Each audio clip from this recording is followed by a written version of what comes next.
बोलो विश्वनाथ भगवान की। ओम नमः शिवाय। ओम नमः शिवाय। ओम नमः शिवाय। ओम नमः शिवाय। नमः शिवाय।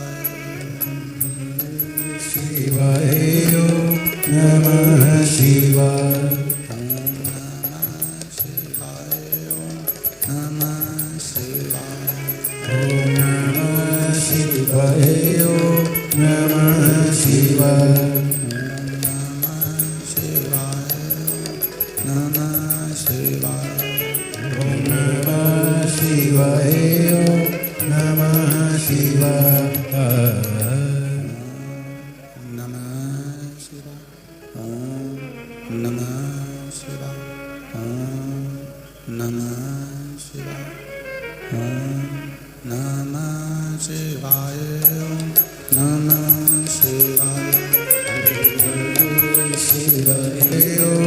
नमः शिवाय।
विश्वनाथ भगवान की जय। महाकाल राजा की जय। उग्रेश्वर महादेव की जय। संत सतगुरुदेव को माता की जय। हर हर महादेव। हर हर महादेव। हर हर महादेव। थोड़ा चोंगा जैसा आवाज आ रहा है, उसको सेट कर लें। भगवान शिव भोगरदानी त्रिकालदर्शी कैलाशी अविनाशी देवाधिदेव महादेव जो संपूर्ण विश्व का कल्याण करने वाले हैं, संपूर्ण जगत का उद्धार करने वाले हैं, ऐसे देवाधिदेव महादेव भगवान शिव जो संपूर्ण विश्व का कल्याण करने वाले, संपूर्ण जगत का उद्धार करने वाले हैं, ऐसे बाबा देवाधिदेव महादेव की पावन कथा संपूर्ण विश्व के कल्याण हेतु श्रवण करने का सौभाग्य। बेस ज्यादा है, उसको कम करिए। संपूर्ण विश्व के कल्याण हेतु श्रवण करने का सौभाग्य बाबा देवाधिदेव महादेव की कृपा से आप और हमको प्राप्त हुआ है। भगवान शिव भोगरदानी त्रिकालदर्शी कैलाशी अविनाशी जिनकी अनुपम कृपा, दया, उदारता, करुणा भगवान शिव की कृपा से प्राप्त हुई है। साइड में आवाज नहीं जा रही है, आवाज सेट करो। भगवान शिव मालेगांव की ये पावन पुण्यमय आनंदमय भूमि, आवाज नहीं आ रही है, पीछे भी आवाज नहीं आ रही है। भगवान शिव की पुण्यमय पवित्र आनंदमय करने वाली मालेगांव की ये पावन धरा, जहां पर संपूर्ण विश्व के कल्याण हेतु शिव महापुराण की कथा श्रवण करने के लिए आप और हम विराजमान हैं। आयोजक श्री शिव महापुराण कथा समिति मालेगांव, दादाजी श्री दगड़ू जी भूसे, मंत्री जी महाराष्ट्र सरकार इस कथा को संपूर्ण विश्व के कल्याण हेतु, संपूर्ण जगत के उद्धार हेतु श्रवण करने का सौभाग्य मिला है। बाबा देवादिदेव महादेव की जब तक कृपा ना हो, करुणा ना हो, तब तक हम 2 कदम चलकर भी भगवान के पास में नहीं पहुंच सकते।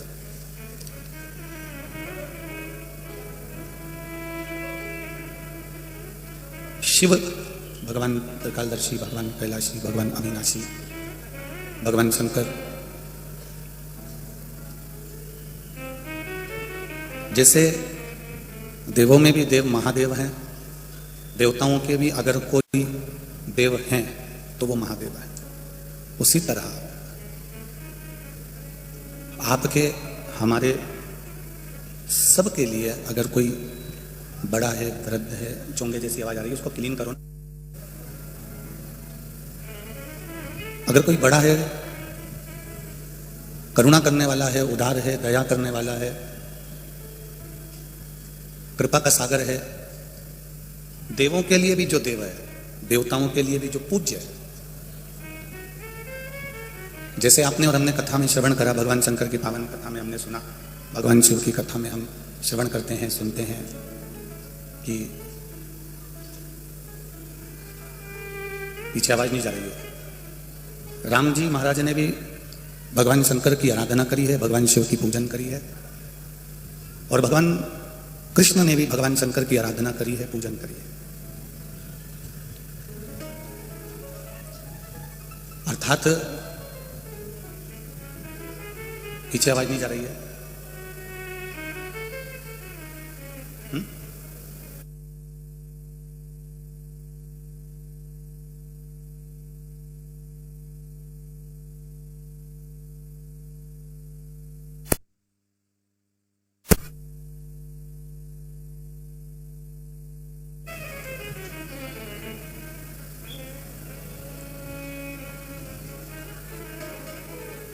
शिव कथा कह रही है, भगवान शंकर का संवाद कह रहा है,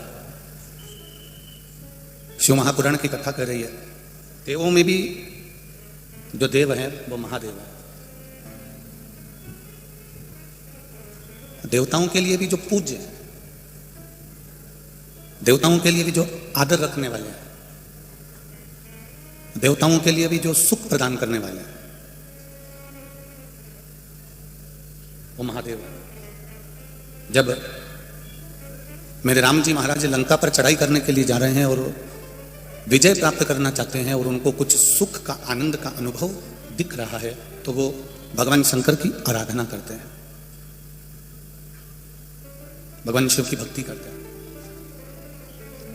इससे ही हमें प्रेरणा मिलती है, इससे ही हमें सीखने को मिलता है कि भगवान भी जिसका भजन कर रहे हैं, मेरे राम जी महाराज भी जिसका स्मरण कर रहे हैं, मेरे कृष्ण भगवान भी जिसका स्मरण कर रहे हैं, वो कोई साधारण नहीं हो सकता, वो विश्व का कल्याण करने वाला हो सकता है, वो देवादिदेव महादेव हो सकता है।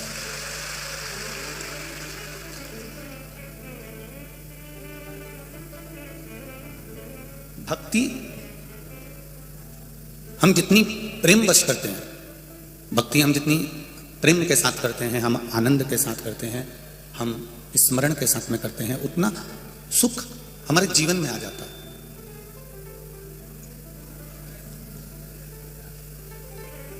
भजन करो, स्मरण करो, कीर्तन करो, मंत्र जाप करो, नाम जाप करो, या मंदिर जा रहे हो एक लोटा जल चढ़ाने के लिए जल चढ़ाओ, या आप जिस व्रत को कर रहे हो, साधना को कर रहे हो, उपवास कर रहे हो, भक्ति कर रहे हो, उसमें भजन का जो बल है वो अहंकार से विहीन होना चाहिए, अभिमान को हटाकर होना चाहिए। जब हम अहंकार को छोड़कर भगवान का भजन करते हैं, अभिमान को त्याग कर भगवान का भजन करते हैं, तो उसको भगवान स्वीकार करते हैं।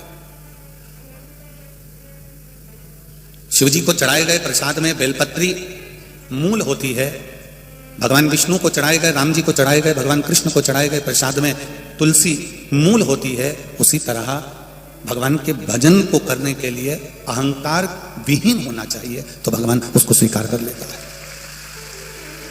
उसको प्राप्त कर लेता है। हम जब अहंकार को छोड़ देते हैं, हम जब अहंकार को त्याग देते हैं, अहंकार को हम जब हटा देते हैं, तब हम जो भजन करते हैं वो हमारा सुख प्रदान करने वाला होता है।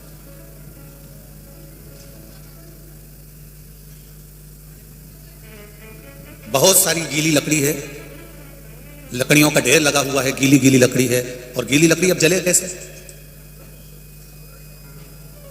जैसे गीली लकड़ी जलती नहीं है तो उसको सूखी लकड़ी के साथ में जला दिया जाता है तो वो जल जाती है। जलती कि नहीं जलती?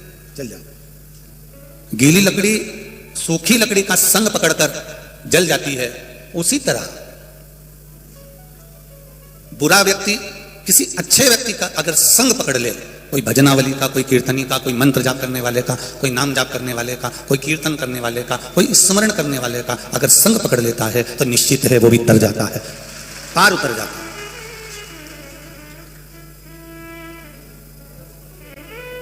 पहले कथा में कहा है एक लोहे का कीला, एक लोहे की कील, इस लोहे की कील को नदी के उस पार लेकर जाना है। तुम्हें नहीं जाना है, केवल कील को नदी के पार जाना, केवल उस लोहे के कीले को नदी के पार उतारना।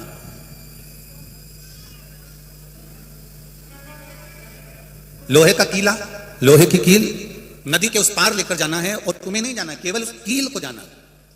तो कील को उठाकर तुमने नदी में डाला तो वो कील तिर जाएगी क्या? वो लोहे की कील, लोखंड का कीला, लोहे का कीला पार उतर जाएगा? नहीं उतरेगा। पर उसी लोहे की कील को अगर आपने एक लकड़ी में ठोक दिया, एक लकड़ी में उसको ठोका और उस लकड़ी को आपने पानी में डाल दिया तो वो लोहे की कील भी पार उतर जाती है। उसी तरह इस आत्मा को परमात्मा में ले जाकर ठोक दीजिए, उसके चरणों में ले जाकर छोड़ दीजिए तो ये आत्मा पार उतर जाती है। परमात्मा का भजन कर कर पार करने का प्रयास कर जाती है।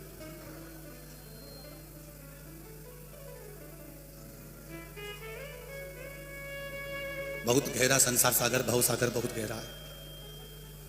इस बहुत गहरे भव सागर में, संसार सागर में भजन एक लकड़ी की तरह है और उसमें अगर ये भजन हमने अगर जोड़ दिया है तो ये निश्चित है कि भव सागर से पार उतरने में देरी नहीं लग सकती। भव सागर से हम पार उतर सकते हैं। शिव कथा कह रही है,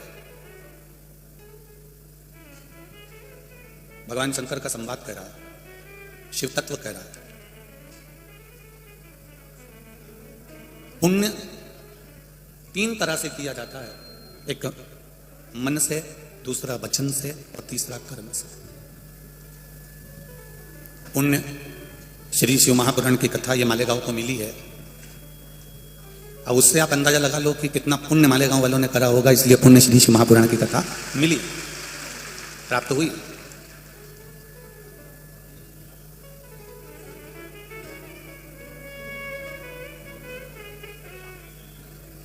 कई लोग कहते हैं गुरुजी हमने व्रत रखा, हमको पुण्य मिलेगा कि नहीं मिलेगा?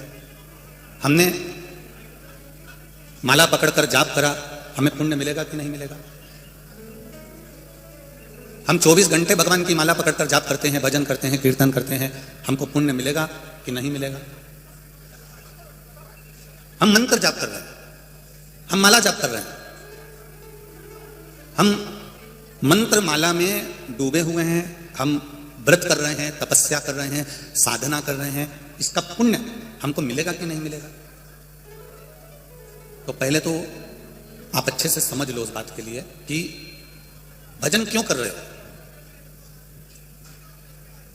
मंत्र जाप क्यों कर रहे हो, नाम जाप क्यों कर रहे हो, स्मरण क्यों कर रहे हो, कीर्तन क्यों कर रहे हो, पहले उसको समझो।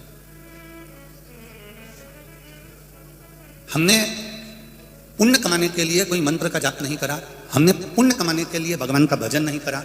हमने अगर भजन करा है तो केवल एक कारण से करा है कि अभी जो मनुष्य का शरीर मिला है, अगला जब जन्म हो तो यह मानव का शरीर ना मिलकर हम भगवान के चरणों में समाहित हो जाएं, बस कहीं ना कहीं हमें परमात्मा की प्राप्ति हो जाए, भगवान की प्राप्ति हो जाए।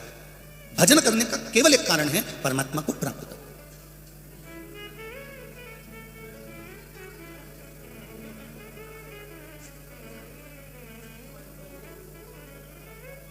एक बेलपत्री में 3 पत्ती होती है। थोड़ा ध्यान से सुनना मालेगांव वालों, पुण्य शिव महापुराण की कथा चल रही है, बार बार नहीं मिलेगी। और जितने लोग आस्था पर सुन रहे हैं, जितने लोग फेसबुक यूट्यूब पर सुन रहे हैं, वो भी ध्यान लगा। पुण्य शिव महापुराण की कथा की ये 3 बेलपत्र में 3 पत्तियां होती हैं।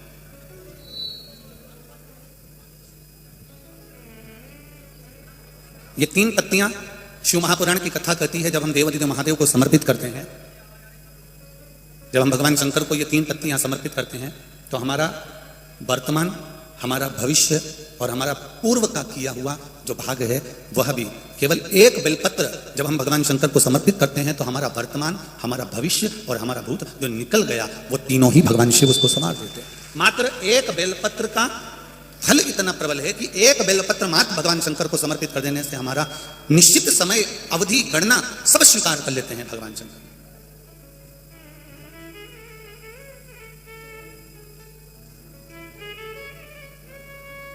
एक बेलपत्र की 3 पत्तियां नहीं है। एक बेलपत्र में जो ब्रह्मा विष्णु महेश हैं, एक बेलपत्र में जो हमारा जीवन है, एक बेलपत्र में जो हमारे देवादिदेव महादेव विराजमान है, एक बेलपत्र में जो माँ जगज्जननी दुर्गा भवानी विराजमान है, एक बेलपत्र में जो नारायण लक्ष्मी विराजमान है, एक बेलपत्र में जो ब्रह्मा ब्रह्माणी विराजमान है, एक बेलपत्र के अंतर्गत जो मेरे देव अधिदेव महादेव की 64 योगनियां विराजमान है, एक बेलपत्र के अंतर्गत 33 कोटि देवी देवता विराजमान है, एक बेलपत्र के अंतर्गत संपूर्ण ब्रह्मांड का सुख विराजमान है। वो बेलपत्र कोई साधारण नहीं होती। शिव को चढ़ा देने पर वो बेलपत्री का सुख हमारे जीवन पर्यंत प्राप्त हो।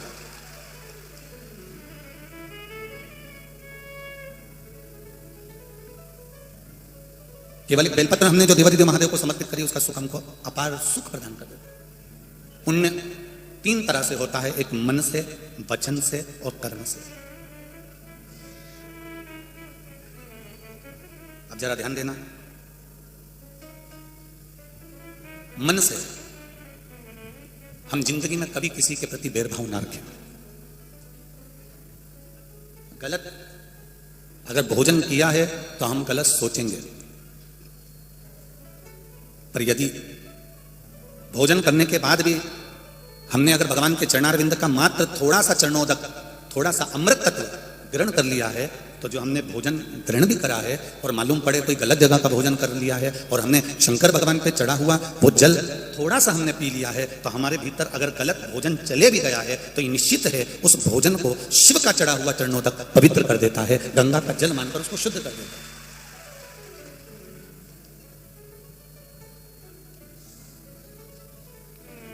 दो विष होते हैं, 2 तरह का विष होता है। एक विष भोजन में मिलाया जाता है और एक विष कानों में मिलाया जाता है। जरा ध्यान देना मालेगांव वालों और जितने लोग आस्था चैनल पर सुन रहे हैं वो भी। एक विष भोजन में मिलाया गया है और एक विष कानों में घोला गया है।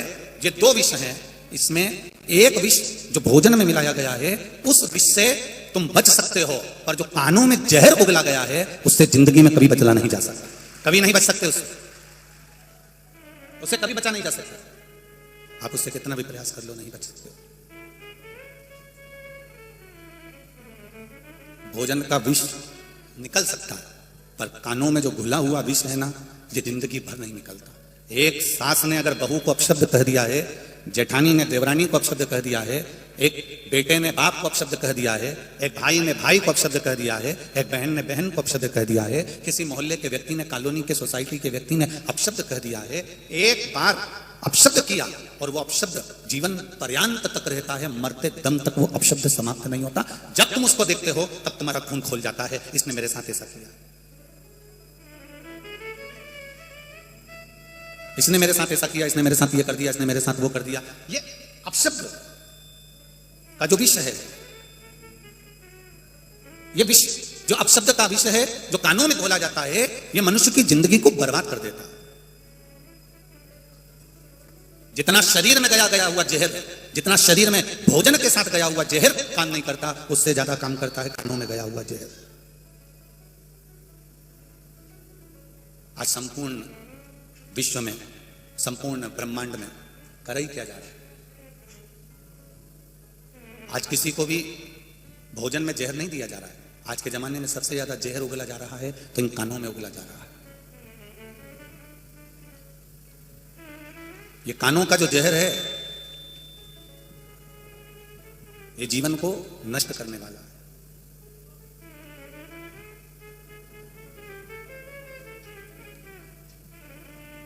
इसको हमें समझना चाहिए। एक बॉर्डर पर खड़ा हुआ सैनिक भारत और चीन की बॉर्डर पर खड़ा हुआ है, कहीं कहीं की बॉर्डर पर खड़ा हुआ है। एक बॉर्डर पर खड़ा हुआ सैनिक वेतन के लिए नहीं लड़ता है कि मुझे तनख्वाह मिल रही है इसलिए मुझे बॉर्डर पर जाकर इस कड़कड़ाती हुई धूप में, इस कड़कड़ाती ठंड में, इस कड़कड़ाती हुई बारिश में, इस बिजली में मुझे खड़ा रहना है।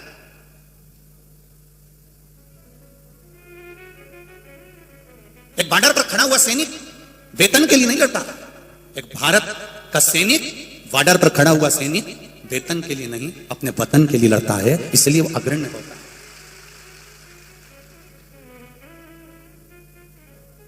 वो वतन के लिए लड़ रहा है, अपने राष्ट्र के लिए। और शिव कथा कह रही है थोड़ा सा पुण्य, हमने पहले भी कथा में कहा, आज फिर कहते हैं, जब एक लोटा जल आप देवाधिदेव महादेव को चढ़ाएं तो चढ़ाते समय भगवान देवाधिदेव महादेव से यह भी प्रार्थना करें कि जो बॉर्डर पर खड़े हुए हैं या हमारी राष्ट्र की रक्षा के लिए खड़े हुए हैं वो जीवित अपने घर में आए, उनकी बॉडी ना आए। इसका स्मरण देवाधिदेव महादेव, जीवित अपने घर में आए। एक लोटा जल हमें वो बॉर्डर पर खड़े हुए सैनिकों के लिए, जो राष्ट्र की सेवा में लगे हुए ये आदिक सभी लोग हैं, इनके लिए भी हमको एक लोटा जल समर्पित करना चाहिए कि राष्ट्र के लिए लड़ रहे हैं।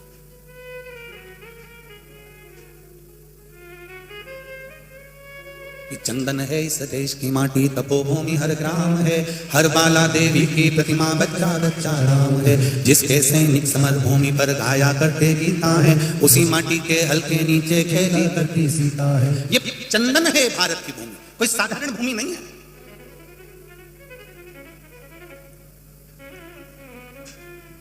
केवल एक थोड़ा सा विष कानों में घोला जा रहा है, थोड़ा सा विष तुम्हारे कानों में दिया जा रहा है धर्म को बदलने के लिए, सनातन धर्म को तोड़ने के लिए। तो तुम्हें भी कह देना चाहिए मैं विष खाने को तैयार हूं पर धर्म बदलने को तैयार नहीं।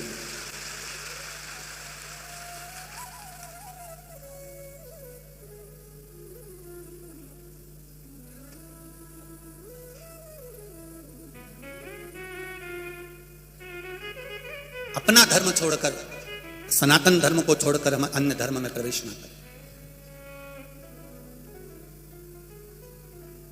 शिवाजी की भूमि है महाराष्ट्र, मराठवाड़ा।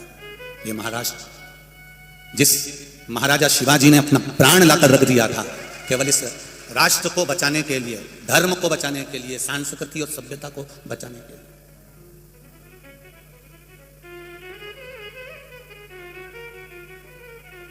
एक ही आवाज आती थी चारों तरफ से, जब महाराजा जब शिवाजी निकल कर जाते थे तो चारों तरफ से एक आवाज आती थी, हर हर महादेव। वो हर हर महादेव का शब्द शिवाजी से भी पूछा गया कि ये शब्द तुमको दिया किसने है? तो शिवाजी कहते हैं ये मेरी मां का दिया हुआ शब्द है। मेरी मां कहती है मैं तेरे साथ हर पल नहीं रह सकती, मैं तेरे साथ हर जगह नहीं जा सकती, मैं तेरे साथ हर युद्ध में शामिल नहीं हो सकती, पर बेटा शिवा, हे शिवाजी, मां कहती है मैं भले तेरे साथ ना हूं पर मेरा शिव तेरे साथ में हर समय रहेगा। वो हर हर महादेव के रूप में रहा, वो आज भी साथ है, हर पल, हर घड़ी, हर क्षण।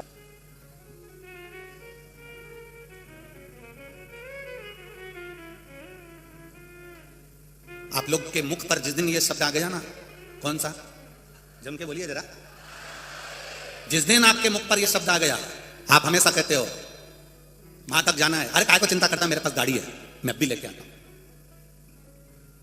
लड़ाई हो गई, मेरे पास में मेरा भाई है, वो सब निपट लेगा। बीमारी आ गई, हमारा डॉक्टर है साथ में, वो कर लेगा, सब कुछ है। एक जरा सा तुमको कोई वहां से चल के तुम आई और वहां जाके खड़ी हो गई और तुम्हें कोई अंदर बैठने नहीं देता है, तो तुम क्या करती हो? अभी रुक जा। और उन्हें धीरे से पर्स निकाला, उसमें से मोबाइल निकाला और उसने फोन लगा कर कह दिया, लो बात कर लो जरा, हम अंदर नहीं बैठने देंगे। जब बोल दिया ना नहीं बैठने देंगे तो नहीं बैठने देंगे, तो बात करना मोबाइल पे। और उसने जो मोबाइल पकड़ाया और मोबाइल पे जैसे ही बात करी, इतनी देर में कहा आइए भाभी जी बैठिए। बोला सही है कि गलत है? बस कितनी दम, एक मोबाइल लगाया और केवल जरा सी बात कराई और भाभी आगे आके बैठ गई। अब मोबाइल में इतनी दम है कि केवल एक फोन लगाया और भाभी आगे आकर बैठ गई। उतना दम हर हर महादेव में है कि वो भी आगे आकर बिठा देता है। कोई आगे नहीं बैठने दे रहा है, कोई काम अटक गया है, कोई काम रह गया है, तो फिर मोबाइल लगाया जाता है, मैं यहाँ खड़ी हूँ तो मुझे लेने आ जाओ, बहुत भीड़ है मैं बाहर खड़ी हूँ तो मुझे लेने आ जाओ। उसी तरह एक शब्द हम भी देवादिदेव महादेव से कहते हैं, हे भोले बाबा, संसार सागर में भटका हुआ हूँ, पड़ा हुआ हूँ, बहुत कष्ट में हूँ, आप मुझे संभालने आ जाओ। तब देवादिदेव महादेव डमरू बजा देते हैं और आपको अपना लेते हैं। कितना विश्वास होगा। एक पत्र पायल सुजेंद्र सरोदे, गोलेगांव भुसावल, जिनका मोबाइल नंबर ये है, 9 वर्ष की लड़की है। मैं चाहूंगा आस्था चैनल पर इस बच्ची को दिखाइएगा जरा। वेंटिलेटर पर पड़ी रही, सांप ने पांव में 3 बार डसा। सांप 1 बार डसता है, इस लड़की को 3 बार डसा। इसका वीडियो भुसावल से भेजा गया है, जरा आप देखिएगा। वेंटिलेटर पर डाल दिया गया, डॉक्टरों ने हाथ ऊंचे कर दिए कि अब ये लड़की नहीं बच सकती। 9 वर्ष की बेटी है पायल सुरेंद्र जी सरोदे, 9 वर्ष। इस बेटी का नियम था शिव जी को जल चढ़ाना 1 लोटा, बेलपत्री चढ़ाना, शंकर जी के मंदिर में श्रृंगार करके आना। पिता के साथ में खेत पर गई थी, सांप डस लिया, लेकर भागे, भुसावल के हॉस्पिटल में रखा, वेंटिलेटर पर डाल दिया, तड़पती रही, आंखों की रोशनी चली गई, शरीर काम करना बंद कर दिया। वेंटिलेटर पर डॉक्टर ने कह दिया अंतिम सांसें है। ऐसा ना जाने कौन सा सांप था जो इसको डस गया। अगर एक साधारण सांप डसता तो हम बचा लेते, पर 3 बार डसा है, जहर पूरे शरीर में पहुंच चुका है। इसके परिवार वाले शिव जी के मंदिर में पहुंचे, जिस मंदिर में बेटी रोज जाती थी, और परिवार वालों ने जाकर कहा, देवादिदेव महादेव, मेरी बेटी आपके मंदिर आती थी। सीओर वाला महाराज कहता है कि आप संभालने वाले बैठे हो तो क्या चिंता करना, डॉक्टर अपना काम करे, पर महादेव आप तो अपना काम करिए। जल ले गए, बेटी के मुख में बेलपत्री का टुकड़ा मसल के बस रख दिया, क्योंकि शरीर में कुछ जान तो थी नहीं। पानी की 2 बूंद दी, बेटी के शरीर में हलचल उत्पन्न हुई, हलचल हुई, हिलना प्रारंभ करा, और बेटी को धीरे धीरे कर कर होश आया। आंखें चली गई थी, रोशनी खत्म हो गई थी, 3 दिन तक आंख में रोशनी नहीं थी। धीरे से होश में आई, होश में आकर हाथ पैर तड़प रहे थे, आंख की रोशनी भी भोलेनाथ ने वापस दे दी, और आंख की रोशनी आते से ही मां के गले लगकर कहती है, मां, नंदी पर चढ़कर कोई आया था। वो बेटी का फोटो देखिए जो तड़प रही है, नंदी पर चढ़कर कोई आया था, और इसमें लिखा है, उसके साथ में पार्वती जी, कोई स्त्री बड़ी सुंदर, एक लाल कलर की साड़ी पहनी थी, बड़ी सी बिंदी लगी थी, पीला सिंदूर उसके मांग में था। 9 साल की बेटी अपनी मां को कह रही है, और मां वहां पर पास में उसी और वाला महाराज भी खड़ा होकर श्री शिवाय नमस्तुभ्यम चिल्ला रहा। तो बेटी का कितना प्रेम होगा जरा सोचिए। और बेटी होश में आ गई, और बेटी आज ठीक है, थोड़ा शरीर में कष्ट जरूर है, पर उस बेटी ने यह पत्र भुसावल से भेजा है। मैं बहुत बहुत धन्यवाद दूंगा इस पत्र को जो लेकर आए हैं उनको भी, और उस बेटी के लिए हम सब एक बार कहेंगे श्री शिवाय नमस्तुभ्यम।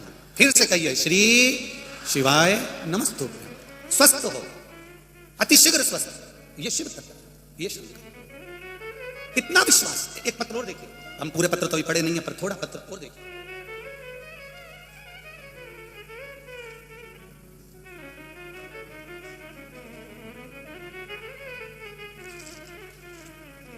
मोनिका हरीश जी मोरे, कहीं बैठी हो तो हाथ हिलाइएगा, कहीं बैठी हो तो हाथ हिलाइएगा। दिख गई है क्या?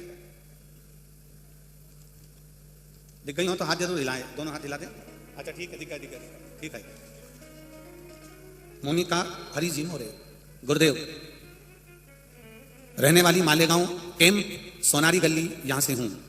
25 जुलाई 2016 को मेरी बड़े आंतड़ी में कैंसर हुआ था। मैंने 2 साल बहुत कठिनाई में गुजारे। उसके बाद मेरी तबीयत में कोई सुधार नहीं हुआ। धीरे धीरे धीरे धीरे धीरे धीरे करते करते शरीर शिथिल हो गया, बेकार होता चले गया। आंतड़े में, बड़ी आंतड़ी में कैंसर। बाबा को विनती करना चालू करा, शिव पुराण सुनना चालू करा। बाबा से कहा, बाबा डॉक्टरों ने कैंसर बता दिया है, ऑपरेशन का कह दिया है, पर आप संभाल लेना। गुरुदेव, जब से शिव महापुराण की कथा सुनना चालू करी, 1 लोटा पानी शंकर जी को चढ़ाना प्रारंभ करा। डॉक्टर बोल रहे हैं कि कैंसर है, भारी है, हाथों में है, शिव जी को सुपुर्द कर कर एक लोटा जल चढ़ाती, जल को लाती, बेलपत्र खाती और फिर जांच कराने के लिए फिर मैं वापिस हॉस्पिटल चली गई। और गुरुदेव, जब मेरा फिर सीटी स्कैन हुआ और एमआरआई हुई तो बाबा की कृपा से मेरी रिपोर्ट देव कृपा से नॉर्मल आना चालू हो गई। नॉर्मल आना चालू हुई। 2 साल तक बाबा ने मेरे ऊपर बड़ी कृपा करी। 2019 में कोरोना आ गया और कोरोना काल में मेरी तबीयत फिर खराब हुई। अब मंदिर द्वारे सब बंद पड़े थे, मैं क्या करती, शंकर के मंदिर कहां जाती। बाबा से विनती करी, फिर शिव जी को जल चढ़ाकर घर में ही बाबा को विनय करना प्रारंभ करा और बाबा की कृपा से थोड़ा मेरा स्वास्थ्य में अंतर आया। सितंबर 2022 में मेरी तबीयत फिर अचानक खराब हो गई और बाबा पेट में सूजन आ गई, तकलीफ बहुत ज्यादा बढ़ गई। इसके बाद मैं फिर जांच कराने गई तो डॉक्टर बोले आपके शरीर में कैंसर की मात्रा है, नॉर्मल कैंसर कम तो हो गया पर थोड़ी मात्रा में रह गया है। तो मैंने विचार करा मेरा बाबा फिर अच्छा करेगा। मैं दवाई लाई, बाबा देवादिदेव महादेव को समर्पित कर कुंदकेश्वर महादेव का नाम लेकर उसको खाना प्रारंभ करा। नासिक के हॉस्पिटल में 8 अक्टूबर को मैं जांच कराने के लिए फिर पहुंच गई और बाबा की कृपा ऐसी हुई कि बाबा रिपोर्ट फिर नॉर्मल बाबा ने बना दी। ये मेरा शिव है, ये मेरा शंकर। ये ओ घड़ी बैठिए बहन, श्री शिवाय। ये शिव तत्व है, उसको जानना, उसको समर्पित हो जाना। बाबा हमारा है और हम बाबा के। बोल बम का नारा है और बाबा है सहारा। बाबा एक सहारा। शिव को अपना बनाइए, शंकर को अपना बनाइए। मेरे राम जी महाराज भी जब समस्या में घिर गए थे तो 1 लोटा जल मेरे राम जी ने भी चढ़ाया था और उसको आप किसी भी फोटो में देख सकते हो। रामेश्वर धाम की जब स्थापना करी तो शंकर जी पे जल चढ़ा रहे हैं मेरे राम जी महाराज कि मैं लंका पर विजय प्राप्त कर लूं। भगवान कृष्ण के यहाँ संतान नहीं हुई तो उन्होंने भी शिव जी की आराधना करी गर्गाचार्य बाबा के कहने पर। जब मेरे देव जितने भी देवता हैं ये शंकर की आराधना करते हैं तो हमारा भी फर्ज बनता है कि हम बाबा की आराधना कर अपने जीवन को सुखी बना सकते हैं, सुखी बना। बैठा है वो अलमस्त पिता का दरवाजा और परमात्मा का दरवाजा कभी बंद नहीं होता।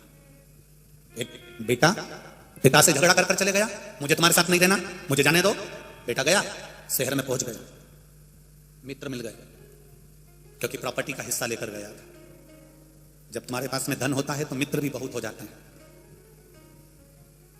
बहुत प्रशंसा करने वाले मित्र मिल जाएंगे, ताली मित्र। होटल में खाने वाले मित्र मिल जाएंगे, थाली मित्र। मैं खाने में ले जाकर पिलाने वाले मित्र मिल जाएंगे, प्याली मित्र। ताली, थाली और प्याली, ये मित्र तो किसी के भी बन सकते हैं पर सही मित्र वो होता है जो तुम्हें शंकर के मंदिर तक ले जाकर छोड़ दे। वो मित्र बड़ा कठिन से मिलता है। मंदिर को छुड़ाने वाले मित्र ढेर मिल जाएंगे, भगवान के पास छुड़वाने वाले। भगवान के मंदिर में जाओ, भगवान के पास जाकर क्या करोगे? क्या होता है पानी? पत्थर पर दूध चढ़ाने से क्या होता है? जल चढ़ाने से क्या होता है? बेलपत्र चढ़ाने से।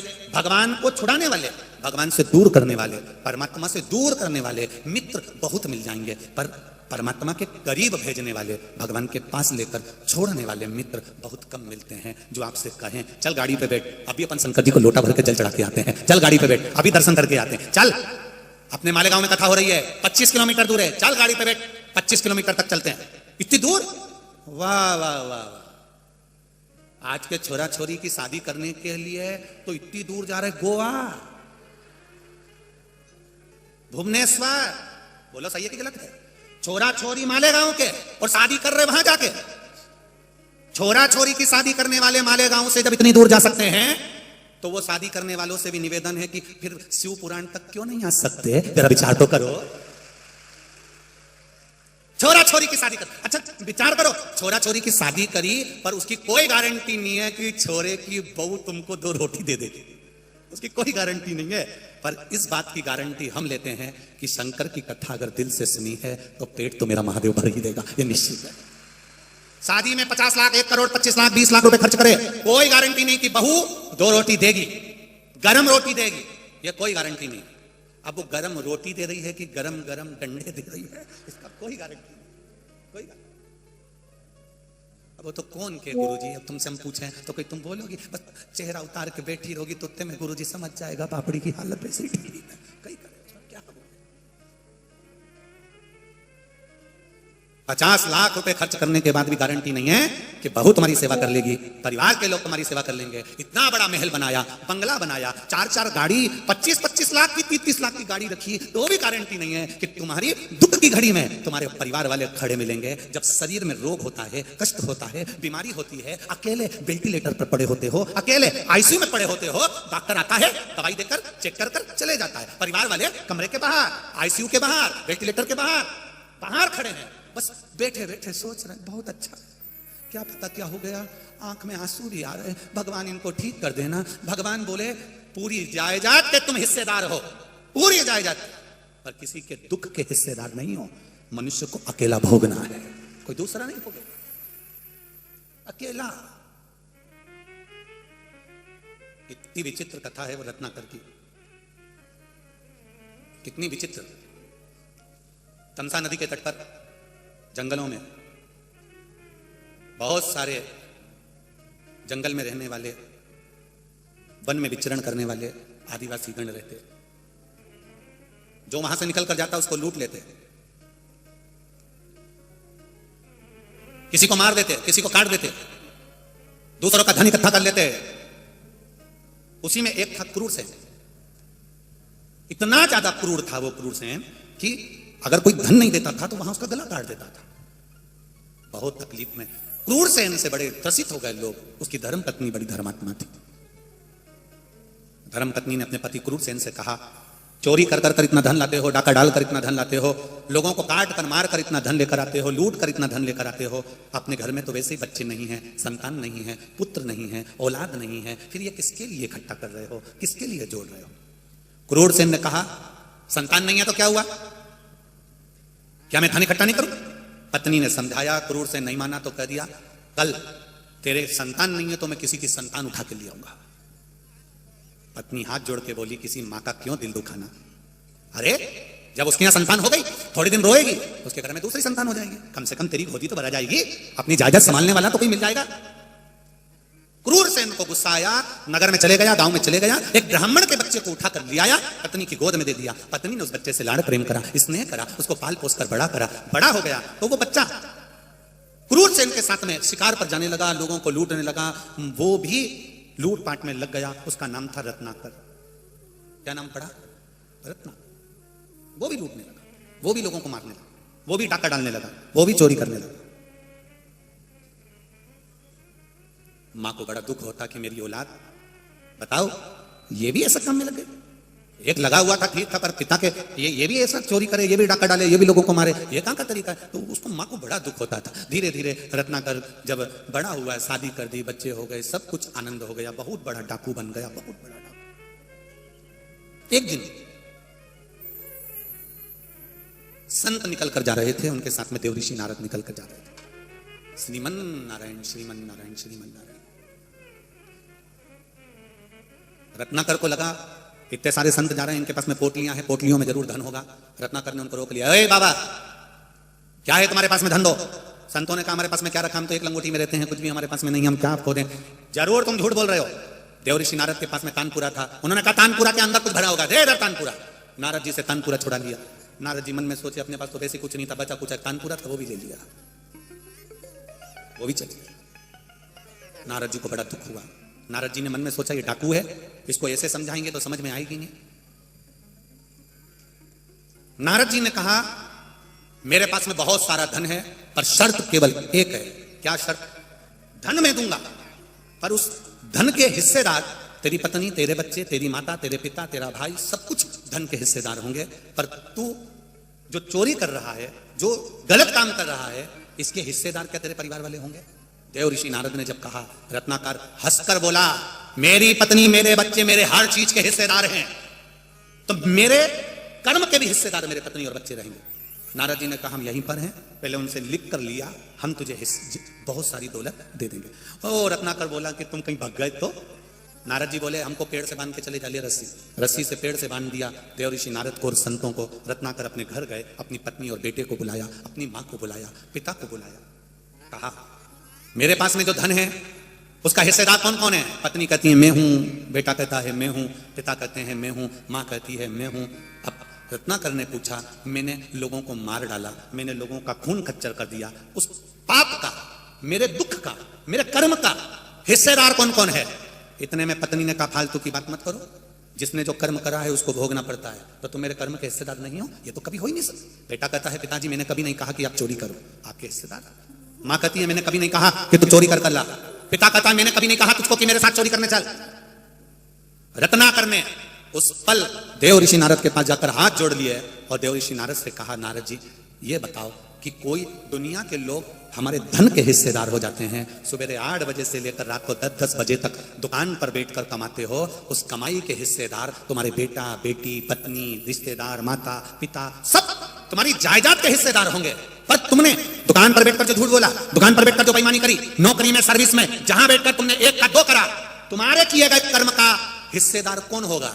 कोई दूसरा नहीं। अंत समय में भुगतना तुझे अकेले पड़ेगा। तब रोएगा, चिल्लाएगा, तड़फेगा, पलंग पर अकेला पड़ा रहेगा, कोई नहीं संभाल रहा। डॉक्टर आएगा, इलाज कर कर चले जाएगा, पत्नी पैसा लगा देगी, रिश्तेदार देखने आ जाएंगे, और शरीर में जब कष्ट होगा, सिर दुखा दर्द तुम्हें हुआ, हाथ दुखा दर्द तुम्हें हुआ, कमर दुखी दर्द तुम्हें हुआ, लीवर किडनी में प्रॉब्लम हुई दर्द तुम्हें हुआ, तकलीफ तुम्हें हुई, कष्ट तुम्हें भोगना है, कोई दूसरा नहीं भोगेगा। तुम्हारे कर्म का भोग तुम्हें भोगना है, कोई दूसरा नहीं भोगेगा। सब पढ़ा। झूठ तुम बोलते हो, छल तुम करते हो, बेईमानी तुम करते हो, कपट तुम करते हो, दुकान तुम चलाते हो, घर तुम चलाते हो, तो भजन भी तुम करो, तुम्हारे लिए करो, अपने लिए। 1 लोटा जल शंकर जी के मंदिर में जाकर चढ़ाना प्रारंभ करो, अपने लिए, कोई दूसरे के लिए नहीं। और चढ़ाया गया जल किस जगह काम आएगा? वो जल ही एक पत्र आया, देखिए,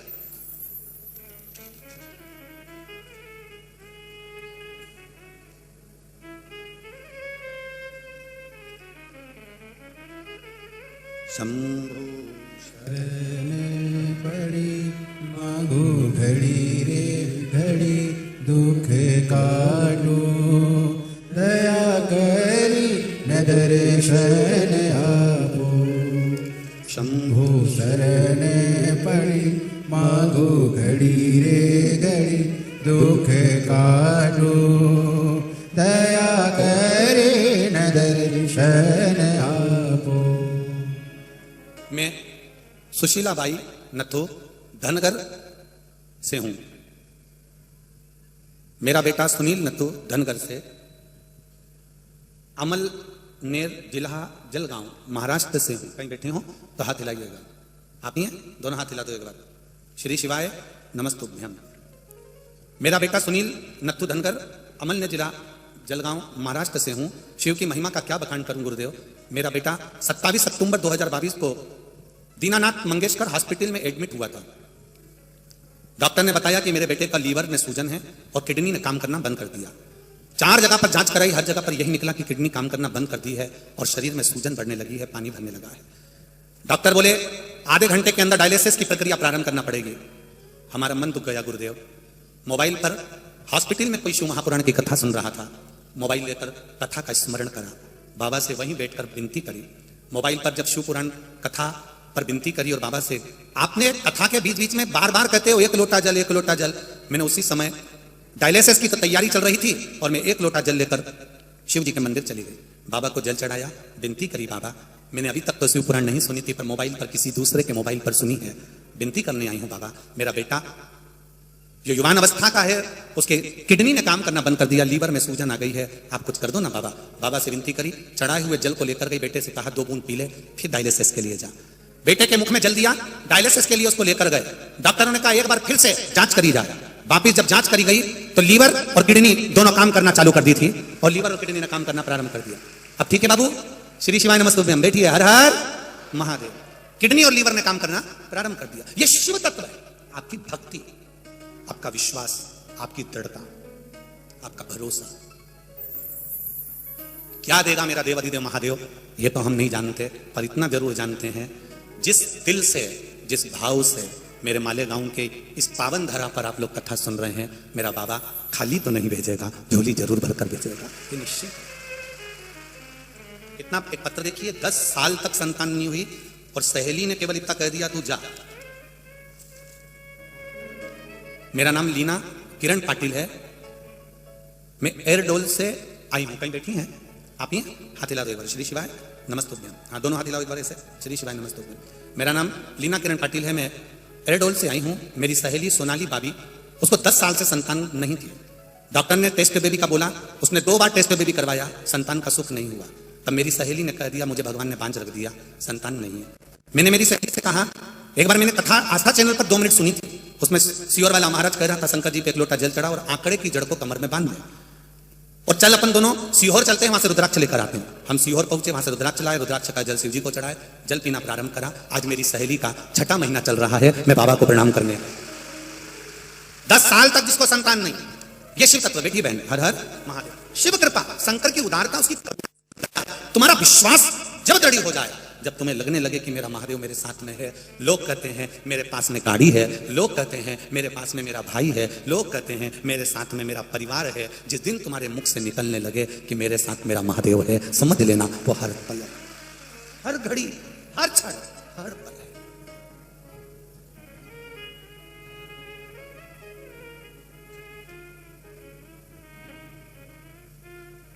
बनाओ अपने बेटे को शिवाजी बनाओ, महाराणा प्रताप बनाओ, गुरु गोविंद सिंह बनाओ, मां हिल्या बनाओ। अपने बच्चों को वीर बनाओ, अपने बच्चों को जोकर मत बनाओ।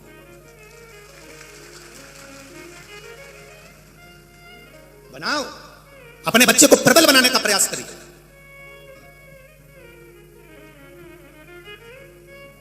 एक रत्नाकर देव ऋषि नारद से कहते हैं कि मेरा परिवार मेरा साथ नहीं दे रहा है, अब कौन साथ देगा? रत्नाकर ने कह दिया ये सब झूठा संसार, मैं तुम्हारे साथ चलूंगा। भगवान देव ऋषि नारद ने मंत्र दे दिया, वो तपस्या में लीन हो गया, शरीर पर मिट्टी जम गई, बॉबी बन गई। भगवान ने आकर दर्शन दिया, माता सरस्वती के साथ में ब्रह्मा जी ने दर्शन दिया। ब्रह्माणी बोली तुम बॉबी से प्रकट हुए हो, तुम्हारे शरीर पर रत्नाकर डाकू, तेरे शरीर पर यह मिट्टी का ढेला जम गया, तूने तप साधना में लीन हो गया। मैं प्रसन्न होती हूं, आज से तेरा नाम वाल्मीकि होगा और तू सारे वेद और शास्त्रों का ज्ञाता होगा। जब हमें अपने जीवन का लक्ष्य मालूम पड़ जाता है, जब हमें अपने जीवन का मार्ग मालूम पड़ जाता है, कितना भी बुरा से बुरा व्यक्ति हो वो भी रत्नाकर से वाल्मीकि बाबा बन जाता है। साधारण नहीं है हमारा। अब पहचानो अपने आप को कि हमें मनुष्य की देह मिली, मानव का शरीर मिला, हम क्यों संसार वालों के आगे रोए? दुख आया परिवार वाले के पास जाकर रो रहे हैं, कष्ट आया परिवार वालों के पास जाकर रो रहे हैं, कर्जा हो गया दूसरे के आगे हाथ फैला रहे हैं, कर्जा होने पर दूसरे के आगे हाथ फैला रहे, भैया 1 लाख का सपोर्ट कर दो, भैया 50,000 दे दो, भैया 25,000 दे दो। जब किसी ने साथ नहीं दिया तब जाकर शंकर जी के मंदिर में पशुपति व्रत करने गई, भगवान को दिया लगा रही, भगवान भी कह रहा है सबके हाथ जोड़कर आ गई, अब मेरे पास आई है, पहले ही मेरे पास आ जाती तो इनकी आगे मैं तुझे भेजता ही नहीं, हाथ नहीं जोड़ने देता संसार के लोगों के आगे। तो आई क्यों नहीं मेरे पास में? तू मेरे पास आती तो एक क्षण, एक पल, एक घड़ी मेरे करीब में आकर बैठो तो। बूढ़ी बुजुर्ग सास के पास बुढ़ापे में, जब सास बूढ़ी हो जाए, ससुर बूढ़ा हो जाए, तो मेरा बम्मों से निवेदन है थोड़ा ज्यादा समय सास ससुर को दो। बेटों से निवेदन है बुढ़ापा आए माता पिता का तो उनको ज्यादा समय दो। क्यों? कभी भी सास खुश होकर अंगूठी निकाल के दे देगी। जब सास खुश होगी अंगूठी चैन दे देगी, चुपचाप से कुछ निकाल कर दे देगी। वो भी सोचेगी मैं मर तो रही हूं, मेरी बहू इतनी कर रही है तो इसको दे दूं। सास ससुर के पास में, माता पिता के पास में थोड़ी देर जाके बैठे हो तो उसने अंगूठी निकाल कर दे दी, चेन निकाल कर दे दी, साड़ी निकाल कर दे दी। जरा सोचो, जब माता पिता के पास बैठने से अंगूठी चेन मिल सकती है, साड़ी मिल सकती है, तो शिव महापुराण में बैठने से क्या मिल सकता है? ये तो आप जान विचार करो, क्या देगा, क्या प्रदान करेगा, कितना देगा? कृपा की ना हो जो आदत तुम्हारी, दया की ना होती जो आदत तुम्हारी, तो सोनी रे अदालत तुम्हारी। क्या मिल रहा है उसके पास बैठने से? पुण्य और पाप। हमारे पर्स में 2 कार्ड होते हैं, उनके जैसे ये पुण्य और पाप होते हैं। एक कार्ड होता है डेबिट कार्ड और एक कार्ड होता है क्रेडिट कार्ड। देखा लड़के लोग, माताएं जानती है। 2 कार्ड हमारे पर्स में होते हैं, 2 कार्ड हमारे पास में होते हैं, एक डेबिट दूसरा क्रेडिट। महाराज पुण्य, हमारा जो पुण्य है वो आपके डेबिट कार्ड जैसा है। पुण्य डेबिट कार्ड। डेबिट कार्ड कैसा होता है?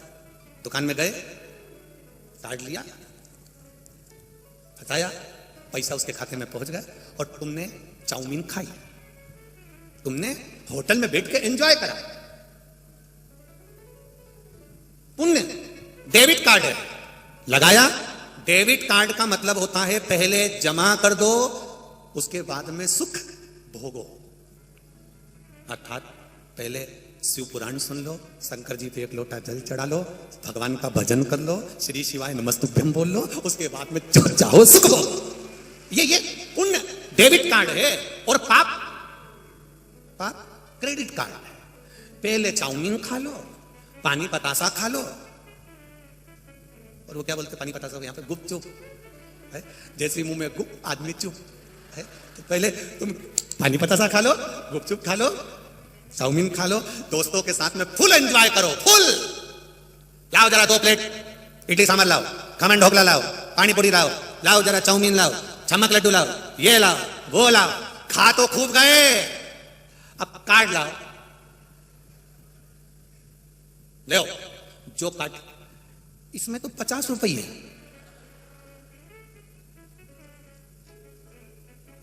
दोस्त से कहा तेरा कार्ड दे दे, मैं तो घर भूल आया, तेरे जेब में कुछ है क्या?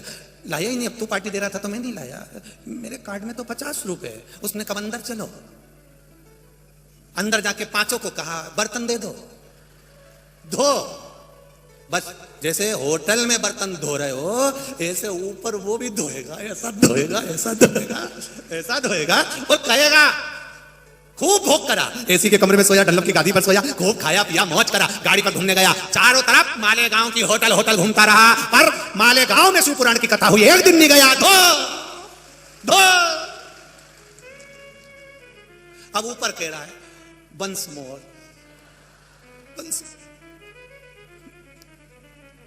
मैं परिवार वालों से कह के पैसे डलवा देता हूं। अब परिवार वाले सैया दान कर रहे, गऊ दान कर रहे, ब्राह्मण को भोजन करा रहे, और सोच रहे कि इसके कार्ड में पैसा जमा हो रहा है। वो जीते जी नहीं कर पाया तो मरने के बाद क्या खा रहे? शरीर दिया था इतना बड़ा भगवान ने इसी कार्ड को भरने के लिए, इसी क्रेडिट कार्ड को भरने के लिए, कि भर ले राम नाम, कृष्ण नाम, शिव नाम, भगवान की भक्ति में भर ले। मालेगांव में कथा हुई, एक जगह पर खड़े होकर पानी पिला देता, किसी को एक फल खिला देता, इतने सारे शिव के भक्त दूसरी बार मालेगांव में नहीं आएंगे। इनको एक जरा सा सीधा हलवा बनाकर पोहा खिला देता तो तेरे धन कम नहीं होता, इन शंकर के भक्तों को खिलाने से बढ़ जाता। उस आनंद को तो देखो, जिनकी किस्मत में लिखा है ये आनंद। तभी आप लोग, मैं मालेगांव वालों से निवेदन करूंगा, आपको लगता है कि दिन में बहुत ज्यादा लाखों की संख्या में लोग आ रहे हैं, भीड़ हो रही है, तो रात्रि को जब यहाँ पर शंकर के भक्त सोए, उस समय रात्रि के समय एक बार राउंड लगाने आना, भजन गाते, मस्ती में नाचते कूदते मिलेंगे। इनकी भक्ति देखते ही बनती है, आनंद होता है, देखो इनको।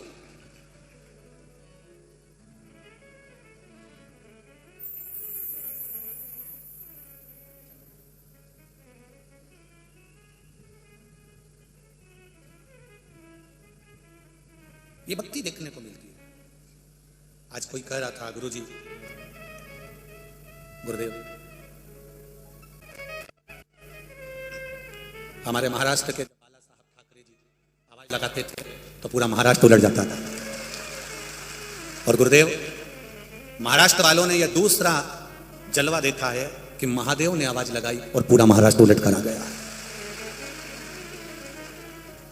जय शिवाजी, हर हर। यह शिव तत्व है, यह शंकर का आनंद है, यह शिव का सुख है, यह शिव का आनंद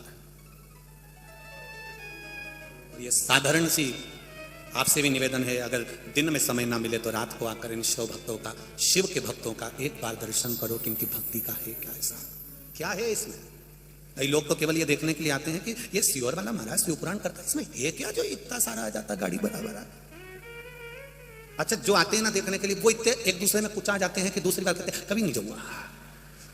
और जिसको मस्ती चढ़ी है ना भगवान शंकर के चरणों की, जिसको अलमस्ती चढ़ी है ना भगवान शंकर के चरणों की, वो स्वस्थ ही नहीं है, उसको जगह मिली और बैठा और चले आ रहा, और इधर माता बैठी, इधर माता बैठी, इधर आई, और सब दूर बैठी और इन्हें पूछ कुछा क्या। अच्छा, जगह भी नहीं थी कि तुम लोग आराम से बैठ लो, इतनी जगह भी नहीं, तो एक का पांव इस पे रखा, दूसरे का पांव इस पे रखा, तो कई माताएं लिख के भेजती, गुरुजी बड़े कष्टों में बैठते हैं, तो इसका कोई निर्णय। हमने कहा कुछ नहीं, अपना पांव अगर इधर उधर रखा भी है तो चिंता मत करो, जो यहां शंकर के दरवाजे पर आकर शिव महापुराण में जो धक्के खा लेता है वो संसार के धक्के नहीं खाता। वो संसार के धक्के नहीं खा सकता जो यहां धक्के खाकर चले गया। जो एक बार यहां आ गया, खा गया धक्के, फिर धक्का संसार का नहीं खाएगा, किसी के दरवाजे से धुक्कारा नहीं जाएगा, फिर वो केवल शिव का है और शंकर उसको गोदी में लेकर चलते हैं, उसको संभाल कर चलते हैं। ये मेरा अपना है, ये मेरा अपना है। कमाओ पुण्य को, भरोसे मत रहना किसी दूसरे के। आप में से कितने लोग हैं जिन्होंने अपने पड़ोसी के बैंक में 50,000 रुपए जमा करे?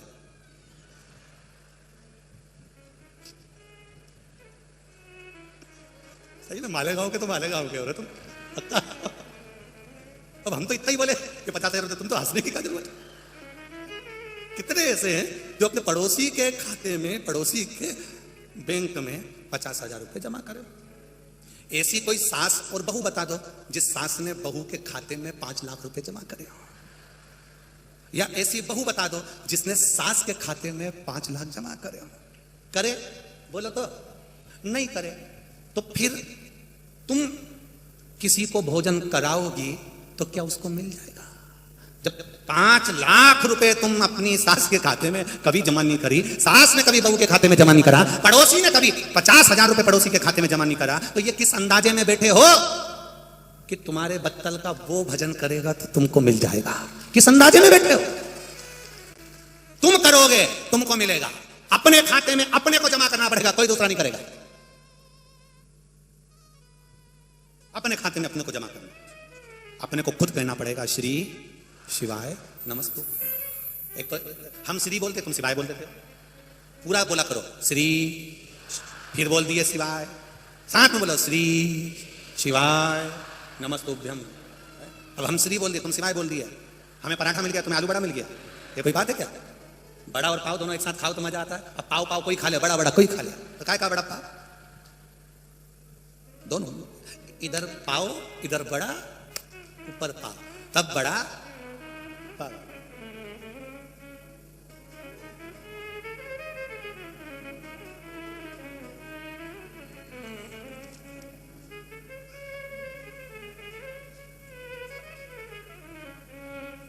भोले डमरू बजाते बजाते, भोले डमरू बजाते बजाते, अब तो दिल भी चुराने लगे।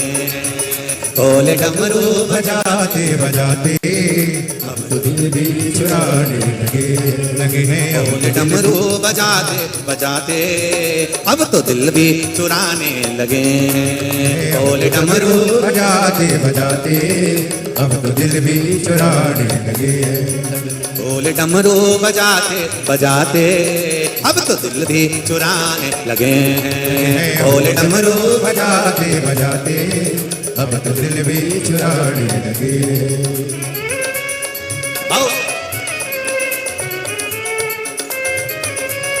जय हो।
भोले ने ऐसा डमरू बजाया, दिल में समाया। वो भोले ने सा डमरू बजाया तान भक्तों के दिल में समाया। वो भोले ने ऐसा डमरू बजाया तान भक्तों के दिल में समाया। गोरा मैया को लेकर के भोले, गोरा मैया को लेकर के भोले दास काशी रचाने लगे, लगे हैं आस पास रचाने लगे। भोले डमरू बजाते बजाते, भोले डमरू बजाते बजाते अब तो दिल भी चुराने लगे, लगे हैं अब तो दिल भी चुराने लगे। भोले डमरू बजाते बजाते, भोले डमरू बजाते बजाते अब तो दिल भी चुराने लगे, अब तो दिल भी चुराने लगे। हरि बोल भोले, हरि बोल हर हर भोले।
दीन बंधु जमाने के दाता, संत भक्तों की जोड़े विधाता।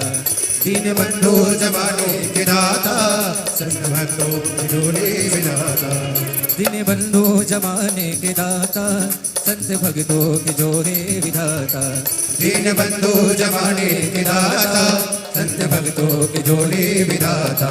दया लेकर शरण भोले बाबा की, दया लेकर शरण भोले बाबा उनका गुणगान गाने लगे, लगे हैं उनका गुणगान गाने लगे।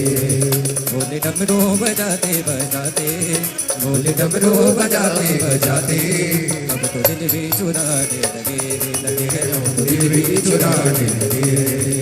भोले डमरू बजाते बजाते, भोले डमरू बजाते बजाते अब तो दिल भी चुराने लगे, अब तो दिल भी चुराने लगे।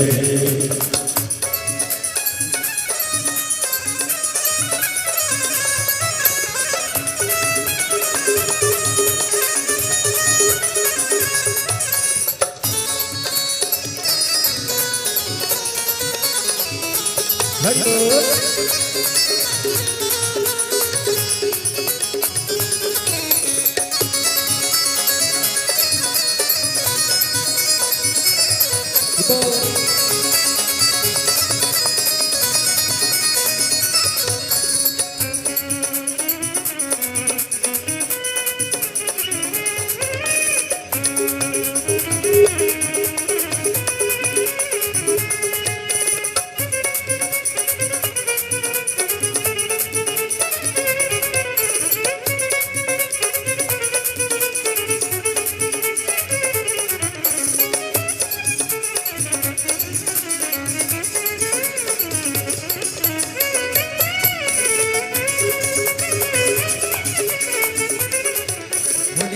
सा डमरू बजाया कान भक्तों के दिल में समाया।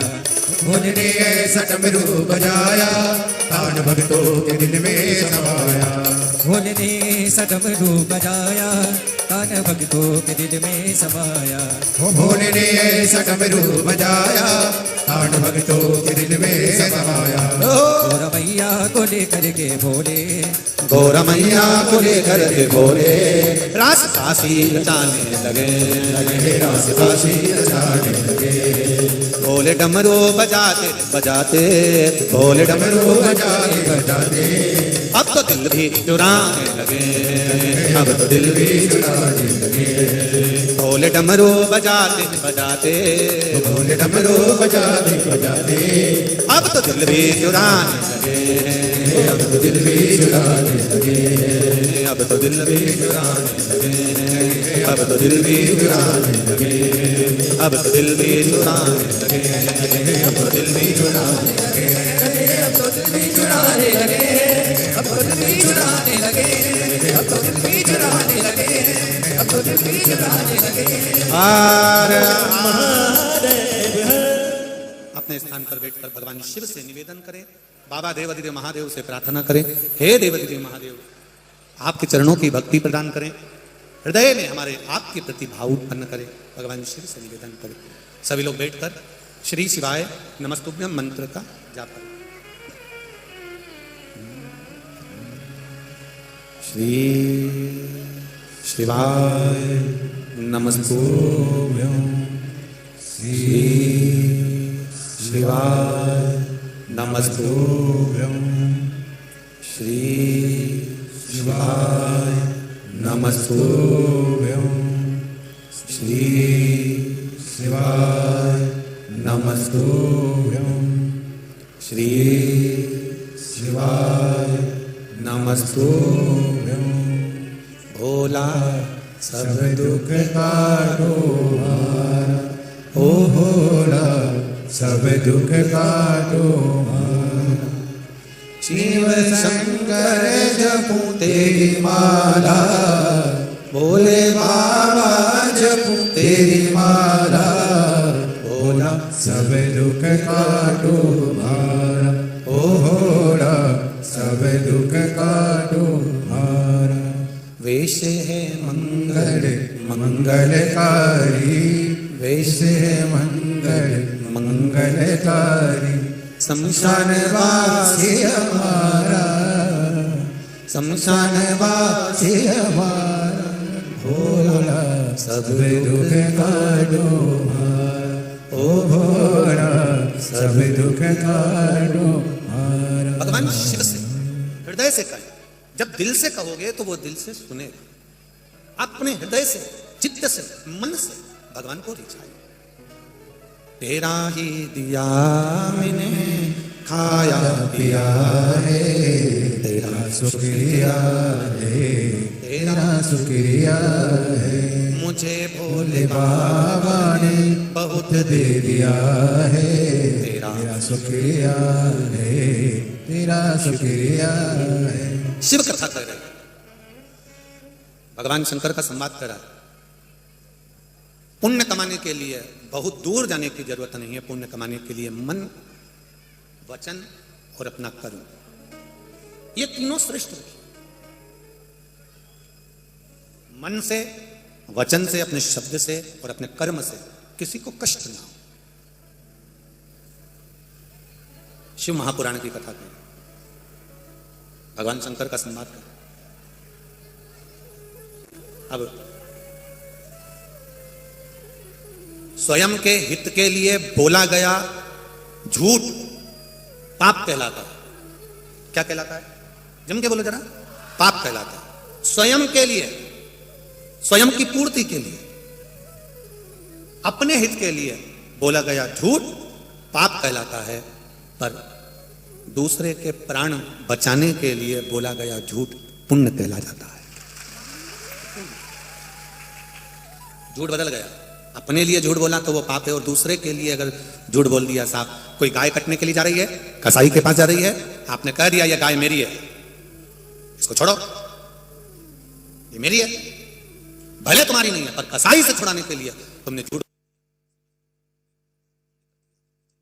कुछ नहीं, कोई नहीं कर सकता।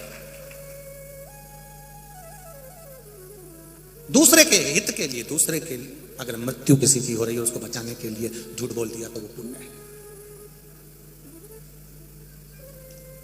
नहीं तो झूठ कितना बड़ा पाप है। गौ माता ने झूठ बोला, मुख को शंकर भगवान ने कह दिया तेरा पूरा शरीर पूजा जाएगा, पर तेरा मुख नहीं पूजा जाएगा।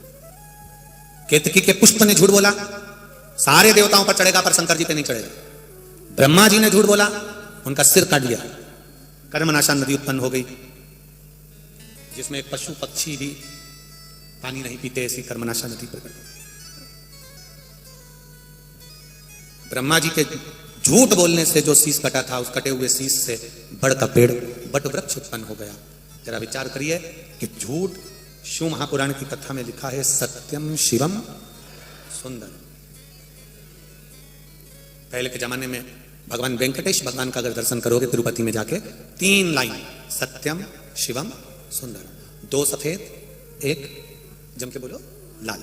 नाथद्वारा में जाकर श्रीनाथ जी का दर्शन करोगे, श्रीनाथ जी के फोटो का दर्शन करोगे, भगवान श्री जी बाबा का दर्शन करोगे, सोने की लाइन अलग रहती है और उसके ऊपर यूमार का तिलक अलग रहता है, सत्यम शिवम सुंदरम। ब्रह्मा जी का दर्शन करो तो सत्यम शिवम सुंदरम।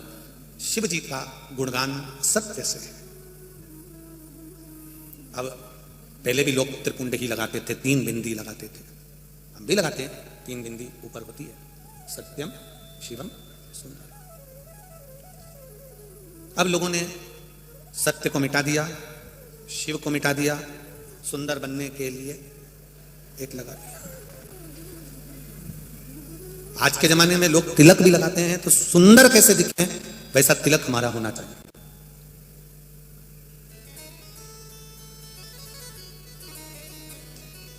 पर सुंदरता किससे आती है? तुम्हारे मुख से जो तुमने अच्छी वाणी बोली है, सत्य बोला है, श्रेष्ठता का शब्द बोला है, सुंदरता उससे प्रकट होती है। ब्रह्मा जी का सिर कटा, सृष्टि की रचना का भार दिया, पर उस रचना में भी ब्रह्मा जी से भेद हो गए।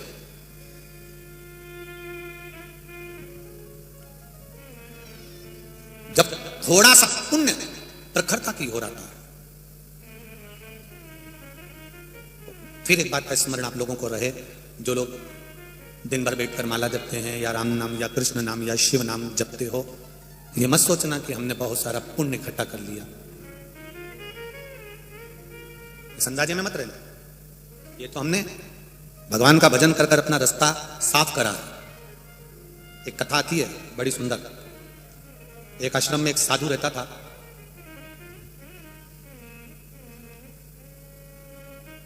बहुत साल हो गए उसको उसी आश्रम में रहते रहते, बहुत साल, और कई साल बीत गए आश्रम में रहते रहते रहते रहते रहते रहते 30 साल से लगातार भगवान का भजन कर रहा था। 30 साल से लगातार मुख से भगवान का नाम जपना उसने बंद नहीं।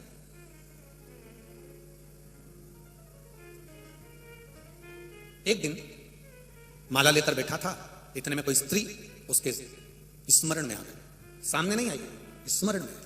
और स्त्री ने कहा, ए बाबा, आप मेरा 1 दिन का पाप ले लीजिए और मुझे 1 दिन का आपका पुण्य दे दीजिए। साधु बाबा, मेरा 1 दिन का पाप ले लो और अपना 1 दिन का पुण्य मुझे दे दो। संत के नेत्र खुल गए, साधु की आंख खुल गई। ना जाने कौन स्त्री थी जो मेरे स्मरण में आई, समझ में नहीं आ रहा। सालों हो गए मेरे को भगवान का भजन करते करते, पर कभी ऐसी स्त्री का स्मरण नहीं आया। ये स्त्री कौन है जो मेरे स्मरण में आई? दिन बीता, 2-4 दिन निकलने के बाद बाबा के स्मरण में फिर वही स्त्री आ गई। उसका चेहरा दिख नहीं रहा, पर वो आकर कहती है, 1 दिन का मेरा पाप ले लीजिए और 1 दिन का आपका पुण्य मुझे दे दीजिए। संत के, साधु के समझ में नहीं आया। साधु को लगा कि मेरे गुरुजी ने कहा था कि अपना पुण्य, दुनिया का सब कुछ दे दो पर अपना पुण्य किसी को मत दो। मेरे गुरु ने कहा था। मैं अपने गुरुजी के पास जाता हूं। गुरुजी के पास गया। गुरुदेव, 30 साल तपस्या करते करते हो गए, तब करते करते हो गए, परंतु ऐसा समय कभी नहीं आया कि एक स्त्री मेरे स्मरण में आती है। वो स्त्री मुझसे कहती है, 1 दिन का पाप ले लो और 1 दिन का पुण्य दे दो। गुरु ने कहा, मैंने तुझे मना करा था, अपना पुण्य किसी को मत देना, बिल्कुल मत देना। तू मेरा शिष्य है ना, गुरु का कहना मानकर चल। कोई कितना भी भरमाए पर अपना पुण्य नहीं देना। चले गया। वो फिर तपस्या में बैठा, स्त्री फिर आ गई। बाबा, 1 दिन का पाप मेरा ले लीजिए, 1 दिन का पुण्य आपका दे दीजिए। परमार्थ का कार्य करिए बाबा। संसार में परमार्थ से बड़ा कोई सुख नहीं है बाबा। ले लीजिए ना मेरा पाप, आपका पुण्य दे दीजिए ना। संत ने क्रोध में आकर पूछ लिया, तुम कौन हो? क्यों मुझे परेशान कर रही हो बार बार बार बार? स्त्री ने कहा, मैं तो खुद दूसरे के कल्याण के लिए आपसे पुण्य मांग रही हूं बाबा, आप दे दीजिए ना। चलिए गए। फिर तब करने बैठा, वो स्त्री फिर आ गया। अब रहा नहीं गया, फिर वो गुरुजी के पास गया। गुरुजी, वो स्त्री मेरे को वापस स्मरण में आ रही है, पर समझ में नहीं आ रहा वो क्यों कह रही है मुझसे। वो कहती है परमार्थ करो, कोई बहुत परेशान है, उसका कल्याण करना है, इसलिए मैं आपका पुण्य मांग रही हूं। गुरुजी ने कहा मैंने मना कर दिया ना, नहीं देगा तो नहीं देगा, चले गया। फिर बैठा वो आंख बंद करके, फिर वो स्त्री आ गई, मेरा एक दिन का पाप ले लो, एक दिन का पुण्य दे दो। आखिरी में उसने सोचा क्या करूं, तब उसने देव अधिदेव महादेव को याद किया, हे महादेव मैंने आज तक तुम्हारा भजन नहीं किया, केवल मैं अपनी भक्ति में लगा रहा, जाप में लगा रहा, स्मरण में लगा रहा, कभी मैंने शंकर का नाम नहीं लिया, परंतु मुझे मालूम है शिव जब भी निर्णय देते हैं वो साधारण निर्णय नहीं होता। आज आपसे निर्णय मांग रहा हूं महादेव, मुझे निर्णय दे दीजिए, क्या करूं मैं, क्या करूं। इतनी देर में तो महादेव ने आकाशवाणी कर दी, और महादेव ने आकाशवाणी कर कहा रे साधु तो किस बात में अकड़ रहा है, तेरे पास में कौन सा पुण्य है जो तू अकड़ रहा है, इतरा रहा है, बार बार अपने गुरु के पास जा रहा है, तेरे पास में कौन सा पुण्य है। साधु कहते हैं 30 साल घर छोड़कर, परिवार छोड़कर, पत्नी छोड़कर, बच्चे छोड़कर 30 साल से जंगल में बैठकर लोगों से मांगकर, भिक्षा मांगकर अपना यापन कर कर मैं भगवान का भजन कर रहा हूं, जप कर रहा हूं, नाम जप रहा हूं, ये पुण्य नहीं है मेरे पास। देवादिदेव महादेव ने कहा दूसरे का अन्न खाकर 10 जगह जाकर आकर बैठकर भजन कर रहा, अपनी पत्नी छोड़ दी, बच्चे छोड़ दिए, परिवार छोड़ दिया, कुटुंब छोड़ दिया, एकांत में आकर बैठकर नाम जप रहा है, ये पुण्य नहीं है। तो पुण्य किसको कहते हैं।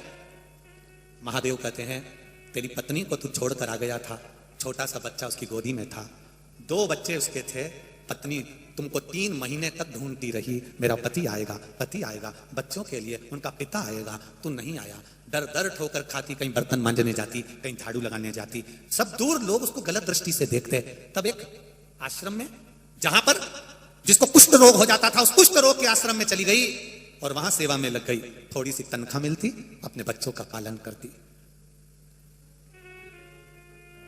रोज सोचती मेरा पति तपस्या करने के लिए मुझे छोड़कर चले गया, मेरे भोलेनाथ मेरे हिस्से का पुण्य मेरे पति के खाते में दे देना, मेरे से भजन नहीं हुआ, कम से कम मेरे पति ने तो कर लिया। वो नारी रोज अपने आप को कोसती, मैंने कौन सा पाप करा भगवान जो मेरा पति छोड़कर चले गया, मैंने कौन सा पाप करा जो मेरा पति मेरे बच्चों को मुझे छोड़कर चले गया, मैं दर दर ठोकर खा रही भोलेनाथ, मैंने कौन सा पाप करा। और रोज शिव जी से प्रार्थना करती मेरे हिस्से का पुण्य मेरे पति के खाते में दे देना जो तब करने गया है। महादेव कहते हैं साधु पत्नी को छोड़ दिया, बच्चों को छोड़ दिया, परिवार को छोड़ दिया, कुटुंब को छोड़ दिया, 10 जगह से मांग कर भोजन किया, माला पकड़कर बैठ गए, ये पुण्य नहीं है। तुमसे ज्यादा पुण्य तो तुम्हारी पत्नी ने कमाया कुष्ठ रोगियों की सेवा कर। तुमसे ज्यादा पुण्य तुम्हारी पत्नी ने कमाया कुष्ठ रोगियों की सेवा कर। सेवा करने जाती, जिनको लोग छोड़कर चले जाते उनकी सेवा में लग जाती, वापिस आती, स्नान करती, बच्चों की सेवा में लग जाती, तो भी उसके मन में कितना पुण्य था जो पति छोड़कर चले गया, उसके बाद भी कह रही है कि मेरे पति के खाते में पुण्य चले जाए। तुम्हारे सामने जो बार बार आकर जो स्त्री पाप देकर पुण्य मांग रही है, वो स्त्री कोई दूसरी नहीं है, वो तुम्हारी धर्म पत्नी है जो तुम्हें पाप नहीं दे रही है। तुमने पुण्य कुछ नहीं कमाया तो पाप के बहाने वो अपना पुण्य तुझे प्रदान कर रही है, कोई दूसरी नहीं है। आपने क्या कर रही है रोज कि एक दिन का पाप मेरा ले लो, एक दिन का पुण्य तुम्हारा दे दो। वो पाप नहीं दे रही है, तुम्हारे पास में ये गलत फहमी है कि तुम्हारे पास में पुण्य ज्यादा है। जो लोग सोचते हैं कि हम भगवान का इतना नाम ले रहे हैं तो हमने पुण्य कमाया, हमने ढेर सारा पुण्य कमा कर बैठ गए, अंदाजे में मत रहना। पुण्य किसको कहते हैं समझ लेना, अच्छे से समझना। पुण्य किसको कहा गया, किसी को भोजन की जरूरत है और तुमने उसको भोजन कराया, किसी को पानी की जरूरत है तुमने उसको पानी पिलाया, किसी को शिक्षा की जरूरत है तुमने उसको शिक्षा प्रदान कर दी, किसी को औषधि की जरूरत है तुमने मेडिकल से दवाई लाकर दे दी। इससे बढ़कर दुनिया का कोई पुण्य नहीं है, कोई पुण्य नहीं।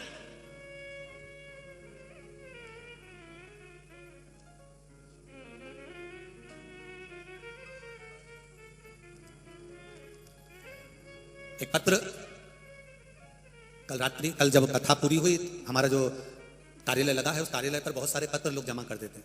उसमें एक पत्र आया है जो हमारे कमरे में रखा है, वो जो कथा के यजमान हैं आदरणीय दादा साहब उसे जी, उनके लिए लिखा है। किसी एक बेटी ने वो पत्र लिखा, आदरणीय दादा साहब भूसे जी के लिए पत्र लिखा। उस पत्र में लिखा था, उस पत्र को पढ़कर हमें भी प्रसन्नता हुई। उस पत्र में लिखा था, गुरुदेव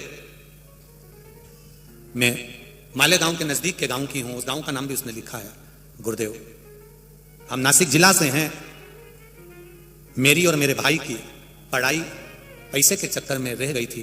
एक बार दादा साहब के पास में हमने केवल पत्र भेजा था और दादा साहब ने हमारी पूरी पढ़ाई करा दी है। गुरुदेव हम दादा साहब का एहसान, इसको पढ़कर प्रसन्नता हुई। आदरणीय भूसे जी को मैं बहुत बहुत साधुवाद देता हूं। पुण्य किसको कहते हैं? ये पुण्य को समझने के लिए ही ये पुण्य श्री शिव महापुराण की कथा।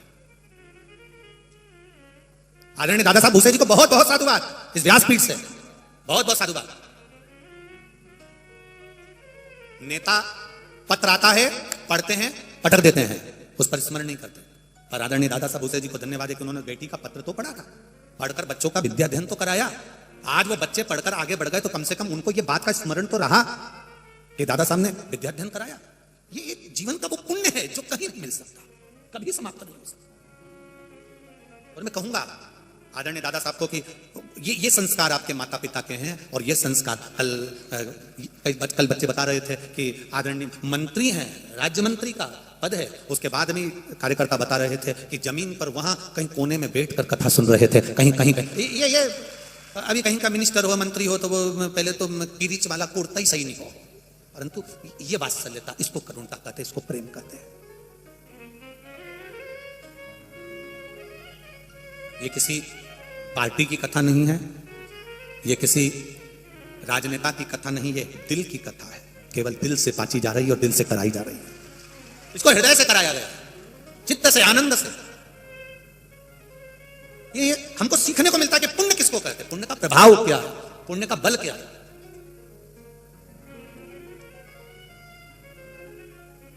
पुण्य का प्रभाव, पुण्य का बल किसको कहते हैं।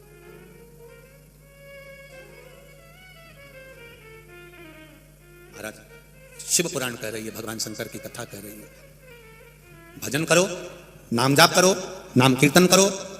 वो एक अलग है जिससे हम अपना पथ सवार रहे हैं, अपना मार्ग सवार रहे हैं।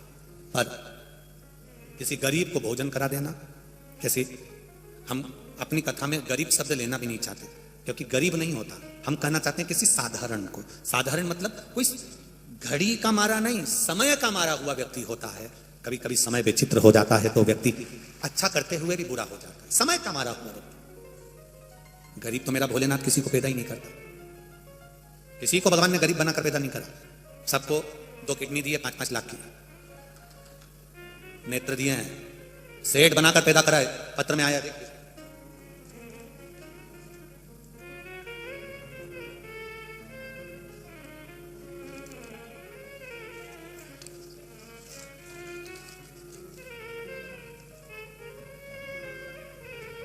मेरा नाम सुनीता लक्ष्मण शर्मा है।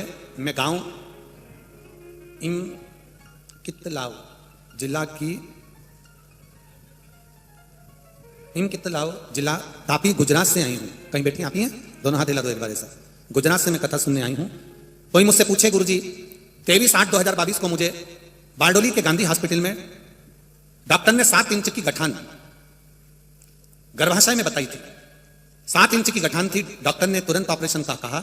मैंने रिपोर्ट भी लगाई है डॉक्टर की और गठान की एक्सरे भी सारी लगाई है, आप देख सकते हैं उसमें गठान बताई गई है। 7 इंच की गठान मेरे गर्भाशय में हो गई।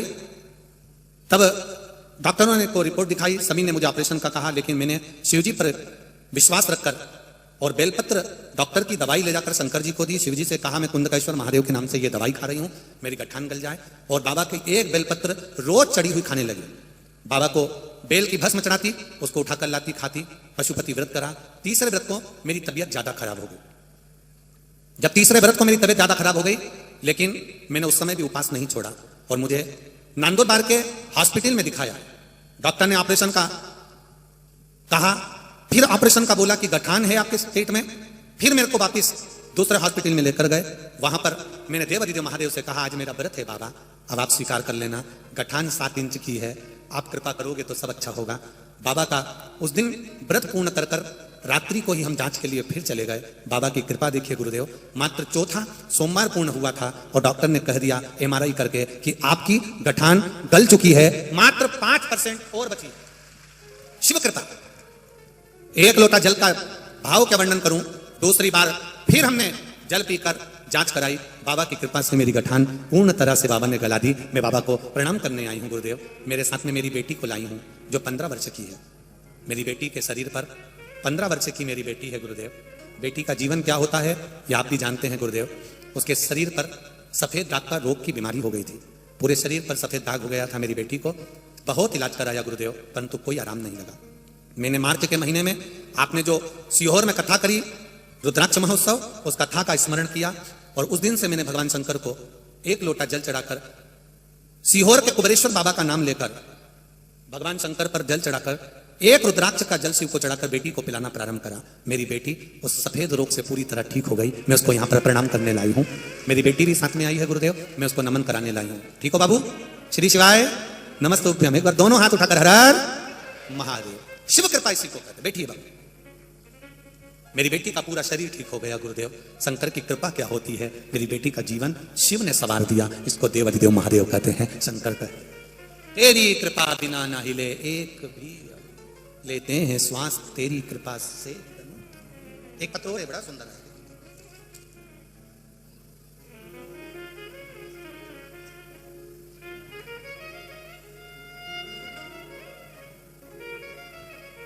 सुदाम सिंह राजपूत, सोनसेलू, जिला धुलिया, महाराष्ट्र। कहीं बैठे हो तो हाथ हिलाइएगा। कहीं बैठे हो तो हाथ हिलाइएगा। इन्होंने लिफाफे में पत्र भेजा है, ठीक है? कहीं बैठे हो तो हाथ हिलाइएगा। दिख रहा है क्या? अच्छा उधर है क्या? हाँ ठीक है, हाथ हिला दो एक बार से, दोनों हाथ हिला दो। ठीक है ठीक है। श्री शिवाय नमस्ते। गुरुदेव मेरे बेटे के पेट में अचानक दर्द होने लगा। हम लोग उसे डॉक्टर के पास लेकर गए। डॉक्टर ने सोनोग्राफी करी और उन्होंने बोला कि आपके बेटे के पेट में 10 mm की पथरी है। डॉक्टर 1 महीने की दवा दी है, दर्द रुकने का नाम नहीं ले रहा था। हम लोग फिर डॉक्टर के पास गए, 1 महीना पूरा हो गया पर दर्द ठीक नहीं हुआ। डॉक्टर ने कहा इसकी पथरी बढ़ चुकी है, इसलिए ऑपरेशन करना पड़ेगा। खर्चा बताया 50,000 रुपए का। हमें पैसे की चिंता नहीं थी गुरुदेव, बेटे के पेट की चिंता थी। हमने महाशिव पुराण की कथा में आस्था चैनल पर माध्यम से सुनी। आपने बताया था 1 लोटा जल और सफेद दुर्बा का जो प्रयोग बताया था, वो जल और दुर्बा का प्रयोग करना प्रारंभ करा गुरुदेव। हम वापिस आ गए। 1 महीने में भी बेटे को आराम नहीं लगा। तब वो जल और दुर्बा बेटे को देने लगे, शिव जी पे चढ़ी हुई गुरुदेव। एक दिन बेटे के पेट में इतना दर्द हुआ, इतना दर्द हुआ, इतना दर्द हुआ, हम सब रोने लगे। तब 15 मिनट के बाद बेटा वॉशरूम के लिए गया और उसके बाद में पेट का दर्द समाप्त हुआ। मालूम पड़ा कि पथरी पूरी बाहर निकल चुकी थी। बाबा ने उसको ठीक कर दिया, ऑपरेशन नहीं करना पड़ा। बैठिए भाऊ। श्री शिवाय नमस्ते। शिव तत्व इसी को कहते हैं, भगवान शंकर का गुणगान। ये तो थोड़े पत्र पढ़े, अभी इतने पत्र ढेर लगे, अभी बहुत पत्र है। 3-6 घंटे की पूरी कथा चाहिए, तो थोड़े थोड़े पत्र पढ़ाई में आ जाए। हर हर महादेव। तेरी कृपा बिना ना हिले एक भी, लेते हैं श्वास तेरी कृपा से तनु तनु। बखान क्या करूं मैं राखों के ढेरा, चपटी भभूत में है खजाना कुबेर का। ये शिव तत्व है, ये शंकर की करुणा। शिव कथा कर महाराज, किसी का भला करके जो पुण्य प्राप्त हो सकता है वो पुण्य संसार में कहीं नहीं मिल सकता। हित करें, परमार्थ का काम करें, वो एक आनंद है, सुख है। शिव कथा कर रही है। भगवान देवाधिदेव महादेव, ब्रह्मा विष्णु महेश तीनों ने एक रूप रखकर सृष्टि की रचना का कार्य प्रारंभ करा है। भगवान ब्रह्मा विष्णु महेश पधार रहे हैं। जोरदार ताली बजाकर स्वागत करिए भगवान ब्रह्मा विष्णु महेश का। आज दूसरे दिन की कथा यहां विराम ले रही है। कल कथा का तीसरा दिवस। कथा का समय 2 बजे से जम के बोलो 5 बजे तक रहेगा। केवल आज की कथा 1 बजे से 4 बजे तक थी। कल का समय 2 बजे से 5 बजे तक रोज प्रतिदिन कथा का समय रहेगा। बाबा देवाधिदेव महादेव का सुंदर झांकी का दर्शन आनंद के साथ कुछ सूचनाएं आशीष जी दे रहे हैं। उसके बाद में आरती का क्रम प्रारंभ होगा। जय जय श्री राधे। सभी भक्तों को हर हर महादेव, सदा जय श्री कृष्णा, श्री शिवाय नमस्तोभ्यम। 7 दिवसीय सुंदर श्री से महापुराण की कथा दूसरे दिवस की हम सभी ने श्रवण करी। व्यासपीठ को नमन करते हुए हम सबके प्रिय, हम सबके लाडले ठाकुर कल्लू जी महाराज के चरणों में नमन करते हुए, परम सत्य परम आदरणीय विश्वविख्यात पूज्य गुरुदेव के पावन चरणों को नमन करते हुए और आप सभी शिव भक्तों के चरणों में नमन करते हुए सुंदर दूसरे दिवस की कथा हम सभी ने श्रवण करी। कल जैसा कि आप सभी को ज्ञात है, दोपहर 2 बजे से 5 बजे तक कथा का समय रहेगा। आस्था चैनल पे, यूट्यूब, फेसबुक पर और कथा पंडाल में मालेगांव की इस पावन धरा पर हम सभी 2 बजे से 5 बजे तक प्रतिदिन 29 दिसंबर तक यह कथा श्रवण करेंगे। 2 जनवरी से 8 जनवरी तक कांकेर बलौदा बाजार छत्तीसगढ़ में सुंदर कथा का लाभ हम सभी लेंगे और सुंदर हम सभी अपने जीवन को कृतार्थ में करेंगे, आनंद में करेंगे। अभी आरती का समय हो चुका है। आरती के लिए जिन भक्तों के नाम मंच से लिए जाएंगे वे अति शीघ्र मंच पे पधारें। श्री अजंक्य जी भूसे बड़े ही आदर और सम्मान से मंच पे पधारें। श्री रामजीवन जी अग्रवाल, गजानंद जी खेरतार बड़े ही आदर और सम्मान से मंच पे पधारें। राजेंद्र डेकोरेशन, श्री शरद जी दसाने, अंकित जी अग्रवाल, राजीव जी वर्मा बड़े ही आदर और सम्मान से मंच पे पधारें। सुंदर आरती का आनंद हम सभी लेंगे। और मेरा निवेदन है, जो भक्त अपनी सहयोग राशि मंदिर, गौशाला, वृद्धाश्रम, अन्य क्षेत्र बाबा कुबरेश्वर धाम हेतु समर्पित करना चाहते हैं, वे टीवी स्क्रीन पर श्री विठलेश सेवा समिति का अकाउंट नंबर QR कोड चल रहा है, उस पर अपनी सहयोग राशि जमा कर रसीद आप प्राप्त कर सकते हैं। जिन भक्तों ने पंडित प्रदीप जी मिश्रा के नाम से यूट्यूब चैनल सब्सक्राइब नहीं करा है, मेरा उनसे भी निवेदन है वे अतिशीघ्र चैनल को सब्सक्राइब करें, लाइक करें, शेयर करें, ताकि जन जन तक यह कथा पहुंचे और सभी भक्त कथा अमृत का लाभ ले सके, अपने जीवन को कृतार्थ में कर सके, आनंद में कर सके। सुंदर आरती का समय हो चुका है। आरती का आनंद हम सभी लेंगे। जय जय श्री राधे, हर हर महादेव, श्री शिवाय नमस्तुभ्यं। जय शिव ओंकारा, भोले भज शिव ओंकारा, ब्रह्मा विष्णु सदा शिव, भोले भोलेनाथ महाशिव, हरिता की धारा, ओ हरे हरे हरे महादेव। एकानन चतुरानन पंचानन राधे, भोले पंचानन राधे। शासन गरुड़ासन, शासन गरुड़ासन, श्रीमान सारे, ओ हरे हरे हरे महादेव। 2 भुज 4 चतुर भुज, 10 भुज अति सोहे, ओ बोले 10 भुज अति सोहे। तीनों रूप निरखता, भोले जी का रूप निरखता, भुवन जन मोहे, ओ हरे हरे हरे महादेव। अक्षमाला वनमाला मुनिमाला दारे, ओ बोले मुंडे माला दारी। त्रिपुरारी कंसारे, त्रिपुरारी कंसारे, वरमाला धारे।